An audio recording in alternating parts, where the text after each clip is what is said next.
welcome back to another video. The channel Amber Overanalyzes, and hopefully this video will live up to the name.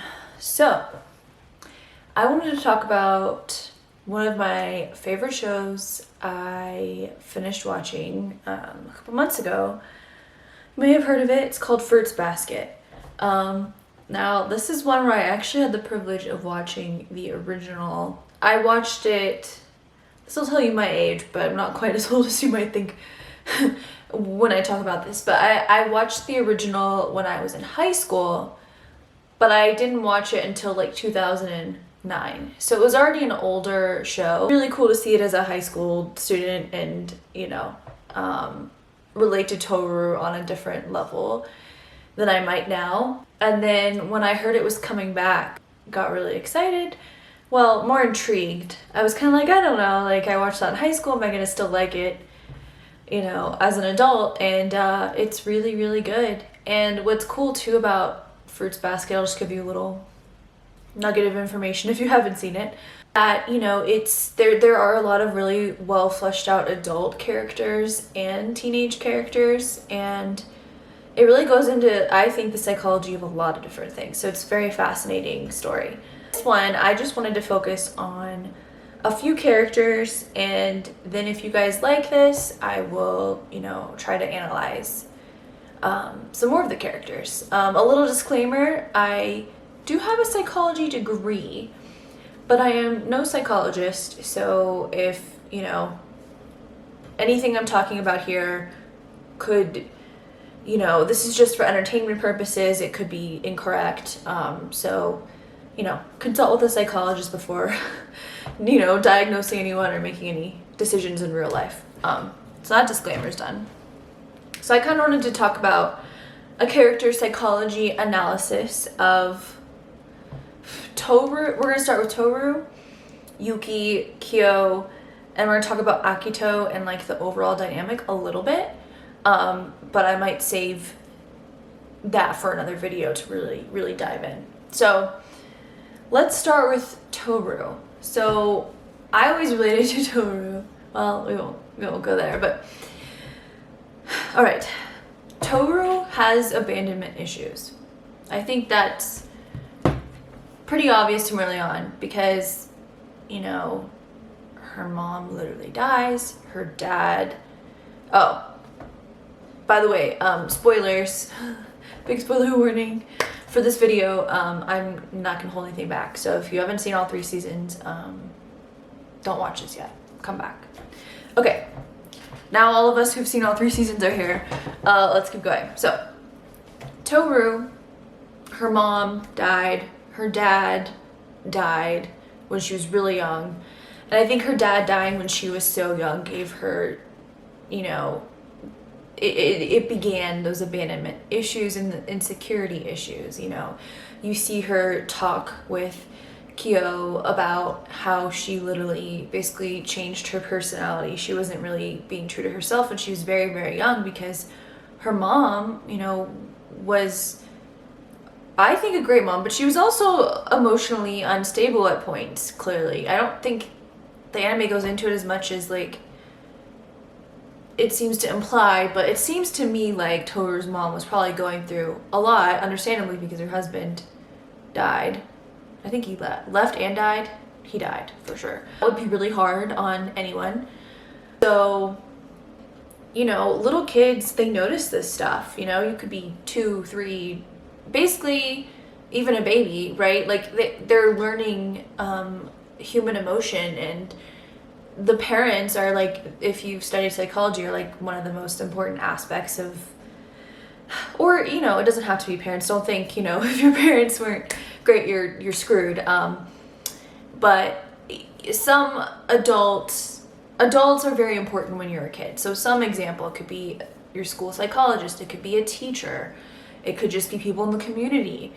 It can be your parents, are very, very important. And so I think that was very traumatizing for Toru and really shaped her as a person, and, you know, made her want to be this giving person because she was always focused on her mom, right? She was always focused on helping her mom deal with that really upsetting situation, and she was always worried her mom was going to leave her, or that she didn't deserve her mom's love. I think that's what makes Toru so selfless and giving as a character.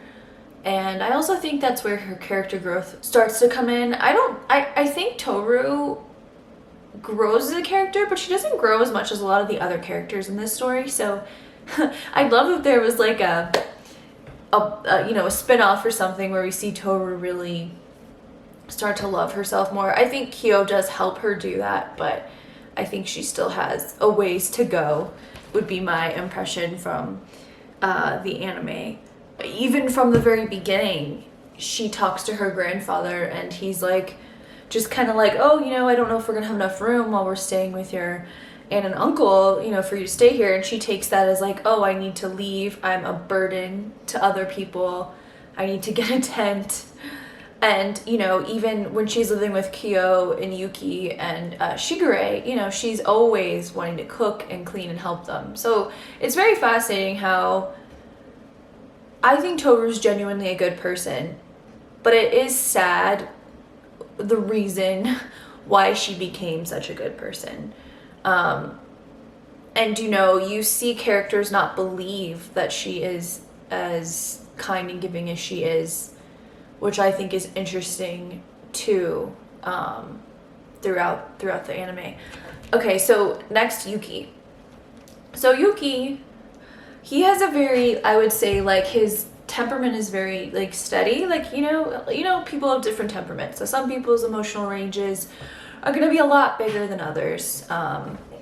For example, mine is like, but other people's like, and I feel like Yuki is like kind of like little waves, right? So he has those emotions, but he tends to think things through more than acting on his feelings, I would say.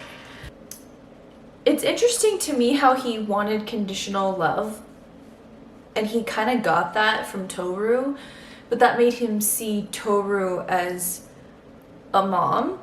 I thought that was an interesting choice. I don't know, it's like he doesn't want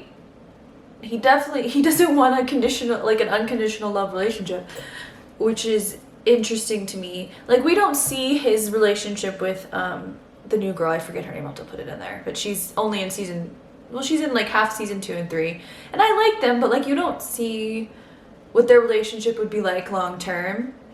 I think he is looking for like an intellectual partner, right? Which I think is why he likes the girl he picks. Machi, I think, has a similar, I think the reason they like each other is it's interesting how many characters have abandonment issues in this story, but they both kind of have these abandonment issues of, not being loved and accepted by their parents for who they are. And I think that's what really bonds them together. And I think she sees the world similarly to Yuki. They're both kind of more laid back, quiet, which is cool. It's like too soon in their relationship to just know how it's gonna go, right? Like, I feel like you see Toru and Kyo, and time again, they keep showing each other like sort of this, I will love you through it all kind of a thing. Obviously you don't want that through abusive situations, so don't take me there. But I just mean, through the struggles that they both face. And I don't think we've seen that yet with Yuki and Machi. I don't think we've seen their relationship long enough to know how it's going to go. But I do think it shows that he's looking for someone who has been through similar things as him, who can talk to, and who I think is a fellow sort of intellectual. I would call them both. What happened with Akito, it's interesting, but I think he's really similar to Kyo, and that they both were isolated from the group. So if you've studied, toxic family relationships usually, but it could be any caregiver. So I would say Akito is sort of in this position of caregiver. And I would say it was almost like a cult, right? So she was kind of a cult leader for all of the Zodiacs. So in that situation, there's something that can happen where you have, and it can oscillate too, but you can have like a golden child who is idealized as always good. Everything they do is wonderful. they never do anything wrong, sort of the favorite. And usually the golden child has something that the person wants, the manipulator wants, or they follow a certain set of rules or standards that the manipulator wants everyone else to follow. It can be very isolating for the golden child. And we'll talk about a bit later is the black sheep dynamic, which is where the person is basically considered always bad. Everything they do is wrong. They can't do anything right. And that's another manipulative tactic because it makes everyone else not want to be put in that position in the group. So Yuki, I would say, is kind of an example of a golden child. He's still isolated, and he, the black sheep, Kyo, and other people are looking at it and saying, wow, Yuki, Akito thinks you're great, like you have all these privileges, everything's awesome. But what they don't see from his perspective, and we see watching the show, is he's still very isolated. And, even his own brother, Ayumi, rejects him for a really long time because he, is sort of given this favoritism by Akito and is isolated. So, I don't think Ayumi, he probably felt resentful. He probably didn't feel like he could open up to his younger brother, or he probably didn't feel like he needed to look out for him because it seemed like everything was great, right? So I think that's really interesting, and I think that made him pretty closed off emotionally. He felt very isolated as a child. He felt like he couldn't really talk to anyone. He kind of tried to reach out to Kyo because it's true, he recognized, I think, that they were both isolated. But Kyo kind of rejected that, and I think that was probably really hard on Yuki. So his walls are like this, right? They're like super built up. And I think maybe Toru would have been too much emotional intimacy too soon, would be my prediction. So, but I think Machi and him are a good match. I just don't know that much about them together yet. We haven't seen them go through struggles together yet. So then we should talk about Kyo, obviously. I'd say he's also closed off emotionally like Yuki for especially the beginning and a lot of the anime, and I'm assuming the manga. He's very closed off. He's treated like a black sheep in that dynamic I was talking about. So, he's not invited. This is very common in toxic family relationships. He's not invited to group events. He is always, talked about like, oh wow, well at least I'm not Kyo. He has this future that's been set out for him. Everyone says his future is going to be negative, that he won't be able to fend for himself. He's gonna have to be in this cage, a literally physical cage. I think the author of this manga and the anime really shows how hurtful it can be to be told what you are going to be or what you are when you're so young, because Kyo accepts it for a really long time, to the point where when Toru's mom dies, he blames himself. He's so used to blaming himself for anything bad or negative that goes wrong. I think that's why it's so rewarding watching his relationship with Toru through the story, and you see him get accepted and loved when he turns into the cat form at the end of, is it season 1 or 2? It's been a while. I've just watched season 3, but season 1 and 2, it's been a while. But it's the end of one of those seasons. And Toru just is like, hey, I care about you. And I think that's probably really healing for Kyo. I mean, his dad totally rejected him completely too, which was not helpful. So he's had his dad reject him. His mom, I believe, didn't she commit suicide? So that's not great. She had him and commit suicide. I mean, that's gonna scar anyone, understandably so. And he's left out from all of these group things, so he can't really connect with people until Toru comes into his life. And of course, he had his father figure, who was really great too, who reached out and understood him. And I think it's cool that the show shows us that you don't need to follow a specific destiny, and if a group of people say that you're something, it doesn't mean that you are. And if you're the black sheep in a family dynamic or a friend dynamic, like, you don't need to accept that. And Kyo, you know, it's unfortunate that Kyo was put in that situation for so long. So I love that him and Toru are gonna go live their own lives, and just he's gonna be in a healthier relationship and dynamic, and you know, he has the people close to him he cares about. It'd be interesting to know, like, 10 years later, if he ever, you know, can forgive Akito and all of them, because that would be very difficult, I think. Oh, okay, something else I'll mention, we'll talk about this for a bit, is I think that, like I kind of pointed out too, the Zodiac group has almost become a cult dynamic where Akito is the leader of the cult. And I think what changes for Akito is that she's met him for a long time. She's fallen in love with Shigure, and he's fallen in love with her. So she gets to experience unconditional love, and she kind of realizes, like, hey, you know, this whole transactional relationship with all of these people where they're forced to be around me isn't really that rewarding. And you know, I think she just wants to be with Shigure, but it's hard for her to admit that and be vulnerable, because she's had a hard time too, as toxic and messed up as she is through the course of the anime. There's a reason she's that way, and I think she probably does some of the most character growth of any character in the story, you know.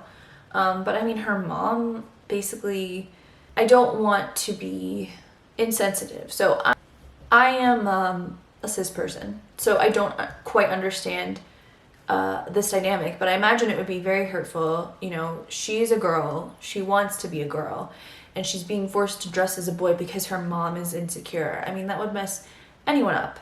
And I mean that, you know, as well, if you're, you know, if you're a trans person and, you know, you identify as a boy and you're being forced to be a girl, I'm sure that would be equally damaging. So it's interesting watching that dynamic, how not following your gender identity is extremely hurtful, and I don't think it's great for Akito. I think that must have been very difficult.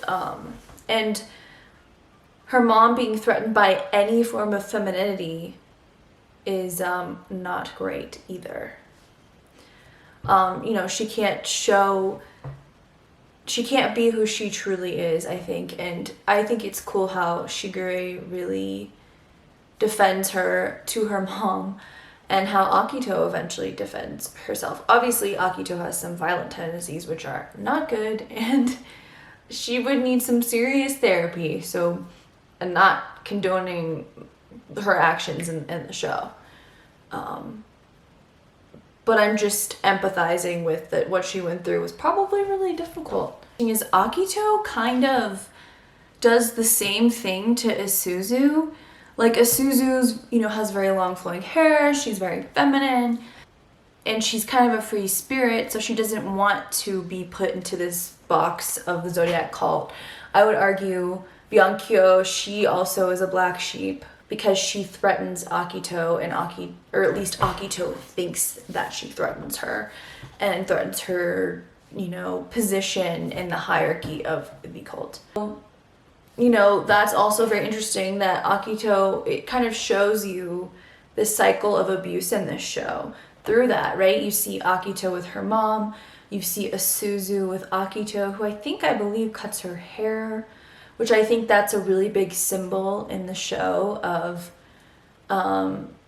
this whole being threatened by your child thing, which is messed up, even though obviously Isuzu isn't her child. I know that, but I'm just saying, you know, I think Akito always felt like a tool, whether that was a tool for the Zodiac, a tool for the entire family, a tool for her mom. You know, even her dad really emphasized her as being the Zodiac leader more than being a person. And I think that was really damaging on her. So I think it's very fascinating. And I loved seeing, you know, I didn't know what was going to happen. So seeing her and Shigure grow together and Shigure just loving her for who she is was cool. Though I have to say, she was abusive in certain parts, and Shigure should not have accepted that, nor should any of the male characters. Big disclaimer, if you're, you know, if a man is hitting a woman, if a woman is hitting a man, yeah, guys might be stronger on average, but like, it's still abuse. So if you're dealing with that, don't think it's okay. It's not okay. It's not okay. And Shigure and Akito, even now, I think are gonna have to go to some serious therapy, in my opinion. But I like them, and I think if they can grow as people, especially, well, Shigure needs to learn not to accept that ever, which I think he starts to over the course of the anime, but still. And Akito needs to learn it is not acceptable to hit people, to manipulate people, any of that stuff, you know. If I was going to diagnose Akito, which again, not a therapist, so take this with a grain of salt, I would say she probably has borderline personality disorder because she has these abandonment issues, and she's willing to do whatever it takes for a long time so that none of the Zodiac leave. And, you know, she's willing to basically not be true to her feelings and, you know, be with Kureno over Shigure. She wants Shigure and she's with Kureno. You know, that's a classic example. Or she's, you know, just do whatever it takes to not have people leave. So that would be my my diagnosis of her. Not that I really know for sure. And I'm sure there's other characters in the story who would have other diagnoses because they've all been through a really toxic dynamic. I mean, gosh, there's just so much you could talk about with this show.